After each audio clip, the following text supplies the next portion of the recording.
tudo bem? Eu sou Gustavo Arantes e podem me chamar também de Guni, que é o meu nome artístico como DJ. Estou muito contente que vocês estão aqui comigo. E antes da gente começar a falar um pouquinho sobre criação de trilha sonora, que é o propósito dessa aula, eu preciso dizer que esse vídeo só foi possível graças ao edital PROAC Expresso Direto número 39, modalidade Arte Educadores, da Secretaria de Cultura e Economia Criativa do Governo do Estado de São Paulo. Bom, eu acho que antes da gente entrar nos nossos temas da trilha sonora, eu gostaria também de me apresentar um pouquinho para vocês entenderem qual que é a minha trajetória e o que eu venho aqui compartilhar com vocês. Bom, eu sou formado em artes cênicas, me formei em 1998 e trabalhei como ator profissional durante 10 anos até 2008. Então eu participei de muitos processos criativos de peças teatrais, de performances, etc. Em 2010, eu gostava muito de música eletrônica e, por curiosidade, eu fui aprender a mixar e me tornei um DJ. Devagarzinho eu comecei a tocar em eventos, em festas e acabou virando uma segunda profissão para mim. Bom, como eu tinha muito contato com pessoas do teatro, amigos, etc., e muitos profissionais, essas pessoas começaram a me chamar primeiramente para operar som de peças de teatro, de espetáculos de dança, e aos pouquinhos as coisas foram acontecendo e eu comecei a produzir as minhas próprias trilhas. É importante dizer também que eu não sou um músico, não sou um instrumentista, se bem que eu considero o equipamento do DJ um instrumento que a gente toca, mas assim, eu não tenho uma formação musical tradicional. Eu sempre gostei muito de música, sempre ouvi muita música, e depois que eu me tornei DJ, eu acabei aumentando essa pesquisa individual de músicas e sonoridades, e então é desse lugar que eu falo para vocês. E também acredito que a gente não precisa ter uma formação musical tradicional para conseguir produzir uma boa trilha.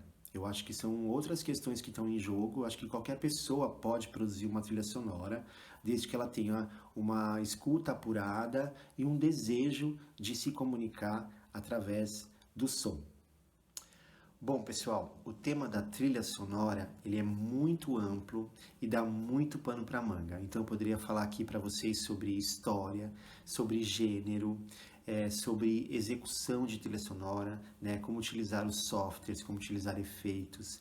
Mas enfim, como o nosso tempo é curto, eu preferi falar sobre alguns elementos essenciais componentes da trilha sonora. Pelo menos quando eu tive acesso a esse conteúdo, eu praticamente assim revolucionei a minha criação. Ela ficou muito mais potente e muito mais ampla, no sentido de que tem muitas possibilidades da gente usar a trilha sonora para ajudar a contar uma história. Então, eu escolhi esse caminho muito também porque o maior erro que existe em pensar a criação de trilha sonora é imaginar que a trilha sonora é composta somente por músicas. E aí, a partir disso, eu gostaria de apresentar para vocês outros elementos essenciais componentes da trilha sonora. Tá bom? Então eu preparei uma arte para vocês e vamos assistir? A trilha sonora é composta por mais 3 elementos essenciais: a ambientação, as palavras e os ruídos. Vamos então agora falar um pouquinho de cada um desses elementos. A música pode ser considerada todos os sons combinados com silêncios organizados pelo ser humano. Os elementos componentes da música são ritmo, melodia e harmonia. A música no espetáculo cênico é fundamental para induzir o espectador a vivenciar determinadas emoções e sensações. Por exemplo, quando nós falamos de gêneros narrativos de espetáculos, nós temos músicas diferentes para cada um, como por exemplo, comédia, terror, drama e etc.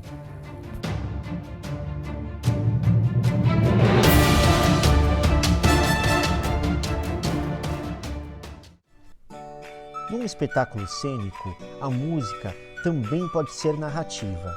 Por exemplo, quando um determinado tema musical aparece constantemente associando um personagem, uma história, uma situação ou um objeto, a música tem esse papel de ir ajudando o público a se localizar na história. Esse recurso é uma herança da ópera e é chamado de leitmotiv sonoro, que pode ser traduzido como um motivo condutor.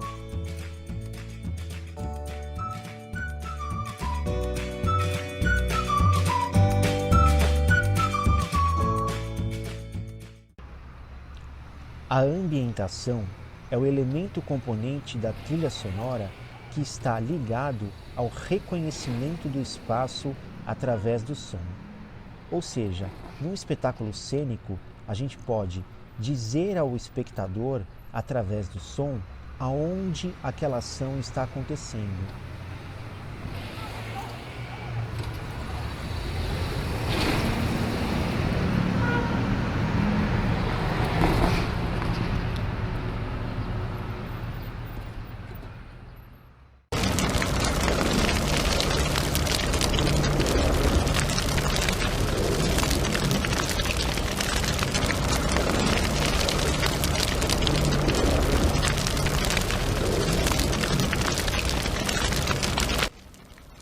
Os ruídos são um outro importante elemento componente da trilha sonora.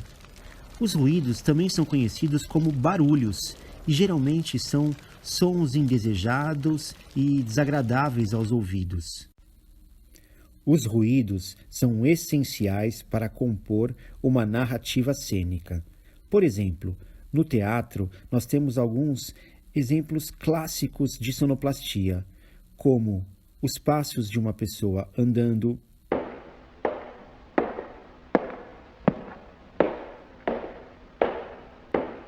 um cavalo galopando,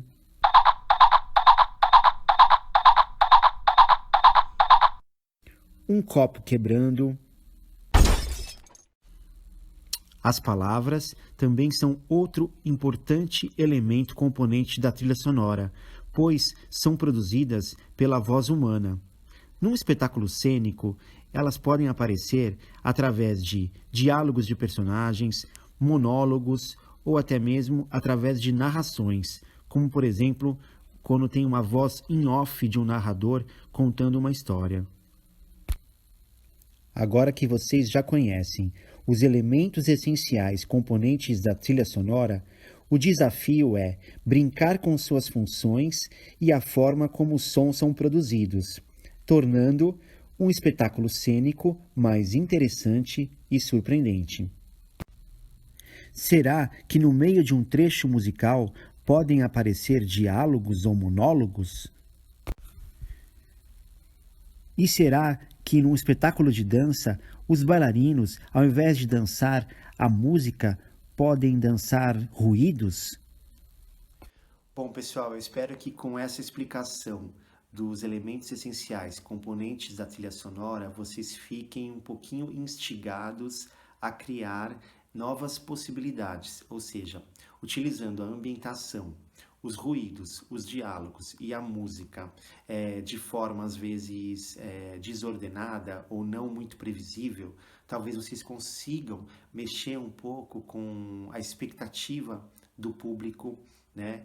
Mexer um pouquinho com a ideia que se tem de uma cena sonorizada, porque a gente sai um pouquinho daquele lugar comum de que uma cena precisa de uma música para representar ali, né, o sentimento daquele personagem ou o clima daquele momento. Lógico que isso também acontece, mas a gente não tem só esse caminho, a gente tem muitos outros caminhos. E aproveitando, eu queria sugerir para vocês assistirem a apresentação de um espetáculo de dança chamado The Statement, coreografado pela canadense Crystal Pitch. É um espetáculo de dança em que tem música também, mas o principal tom do espetáculo o tempo todo são bailarinos dançando diálogos, ou seja, não que eles falem ali ao vivo em cena, mas tem diálogos que entram como vozes em off e os bailarinos vão dançando aquelas conversas sobre o tema do espetáculo. Então eu vou deixar para vocês aqui, né, na descrição do vídeo o link e assistam, porque eu acho que tem muito a ver com tudo isso que eu estou trazendo para vocês. Bom, e para a gente finalizar a nossa videoaula, eu gostaria de contar um pouquinho uma experiência que eu tive na criação de trilha sonora do penúltimo espetáculo que eu fiz, uma trilha chamado A Menina e o Pássaro Encantado, porque eu acho que contando um pouco sobre o processo de criação, talvez fique um pouco claro como que a gente pode fazer escolhas, né, de acordo com a narrativa que a gente está contando, né? Porque eu acho que é muito importante frisar que a trilha sonora ela é apenas um elemento que vai ajudar a contar uma história, seja um espetáculo cênico ou seja um material audiovisual, né? Um filme, um vídeo, enfim. A trilha sonora ela é só um elemento e ela precisa se relacionar com tudo que está ali dentro, ou seja, com os atores, com o texto, com a direção, com a cenografia, com a iluminação, né? Então, assim, às vezes a gente fica querendo que a trilha sonora dê conta de tudo, e não, às vezes ela pode dar conta apenas de um aspecto da obra, ou pode, sei lá, contrapor um aspecto com o outro para gerar uma tensão e isso causar alguma sensação no espectador, enfim. Então, eu gostaria de contar um pouquinho sobre como foi esse processo de criação de trilha sonora da Menina e o Pássaro Encantado. Esse espetáculo ele foi concebido pela artista circense Beatriz Evrardi e ela me convidou para fazer a trilha sonora. Eu já sou um parceiro dela há 5 anos, já trabalhei com ela em outros espetáculos e trata-se de uma história infantil que fala sobre saudade, sobre amor, sobre desapego, sobre liberdade. E sendo ela uma artista circense, ela fez a opção de contar essa história, então tinha uma narração que ela fazia, né? E também ela inseriu números acrobáticos com a roda cir, que é a especialidade dela, especialidade do circense dela, né? Ela é uma artista que trabalha com esse aparelho chamado roda cir. Então a gente tinha esse desafio, que era encontrar sons e músicas que pudessem servir para ela dançar, né, e fazer as suas manobras na roda cir, e também que tivessem a ver com o tema da história do Rubem Alves, que é um texto do escritor Rubem Alves. Enfim, e aí depois de muita conversa, de experimentar muita coisa, a gente chegou no choro como um gênero que seria a tônica dominante do espetáculo. Então, é um espetáculo todo feito em cima de choros. Por que a gente escolheu isso? Porque o choro trazia uma ideia de passado, que tinha a ver com a saudade, e tinha a ver também com o fato de ser um espetáculo que era mais uma contação de história, com números circenses no meio, do que um espetáculo tão teatralizado assim, com tanta teatralidade. Então a gente queria trazer um pouco esse clima da contação de história, sabe? De sentar em roda e ouvir uma pessoa contando história. Então a gente achou que o choro trazia um pouco esse elemento nostálgico, esse elemento da saudade, do passado, de lembrar da nossa infância. E a gente também estava lidando com a temática infanto-juvenil, né? E então fomos embora pelo caminho do choro. E a gente descobriu também que tinham vários choros que eram com nome de pássaros. Então tinha Urubu Malandro, as Andorinhas de Campinas. A gente foi descobrindo assim um universo maravilhoso. E isso eu acho muito legal também quando a gente vai fazer uma trilha, sempre uma pesquisa nova, sempre uma descoberta, né? Mas enfim, voltando aos pássaros, um outro aspecto interessante que tinha nos choros era a sonoridade, o timbre das flautas, porque a flauta é um instrumento componente do choro, né? E aí essas flautinhas foram trazendo pra gente a ideia de canto de pássaros. Então, em alguns momentos eu editei algumas partes, explorei só essa sonoridade, esse timbre da flauta, né? Fizemos também muitas pesquisas de sons de pássaros, então em alguns momentos a história conta sobre uma menina que tem um pássaro encantado, mas que ela é tão apaixonada por ele que ela quer prender esse pássaro na gaiola, e esse pássaro, conforme ele vai ficando preso, ele vai ficando vai perdendo esse encantamento. Então, a gente gravou muitos sons de pássaros, né? E a gente foi utilizando, de acordo com a narrativa, o mesmo canto de pássaro, mas com diferentes efeitos, com diferentes tonalidades, com diferentes texturas, para poder também dar conta dessas variações de humor desse pássaro, da relação desse pássaro com essa menina. Tá bom? Então eu também sugiro que vocês assistam a apresentação deste espetáculo, A Menina e o Pássaro Encantado. Ele está na íntegra no canal do YouTube da Beatriz Evrard. Vou deixar também o link aqui na descrição, e acho que também é uma forma importante de ilustrar um pouco o que eu estou falando aqui, né? Compartilhar com vocês uma experiência prática minha. Pode ser interessante para vocês complementarem tudo isso que eu estou falando aqui. Bom, chegamos ao final da nossa videoaula. Eu gostaria de agradecer primeiramente à Secretaria de Cultura e Economia Criativa do Governo do Estado de São Paulo, ao PROAC Expresso Direto 39, pela oportunidade de estar aqui compartilhando um pouco da minha história, da minha experiência, da minha trajetória. Espero que para vocês tenha sido rico, proveitoso, e que vocês consigam, a partir daqui, traçar suas próprias narrativas, suas próprias trajetórias e, logicamente, construir suas próprias trilhas sonoras. Muito obrigado pela companhia de quem ficou até aqui. Um abraço.